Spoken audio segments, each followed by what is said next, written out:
പണിയെല്ലാം കഴിഞ്ഞ് ഇപ്പോൾ വീട് കാണിച്ചത് നമ്മളിന്ന് പണിക്കുന്ന വീട്. അപ്പോൾ നാളെ ഇവിടുത്തെ വീടിൻ്റെ പാല് വെച്ചാണ്. അപ്പം അങ്ങനെ ഞാൻ കുറച്ച് അകത്തോട്ട് കയറി കാണിച്ചിട്ട് എങ്ങനെയുണ്ട് വീടെന്ന്.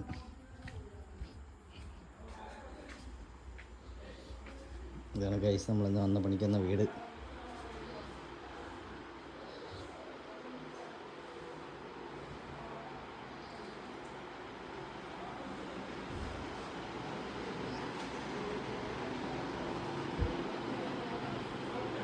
ഇതാണ് നമ്മളെ പണിക്കാരൻ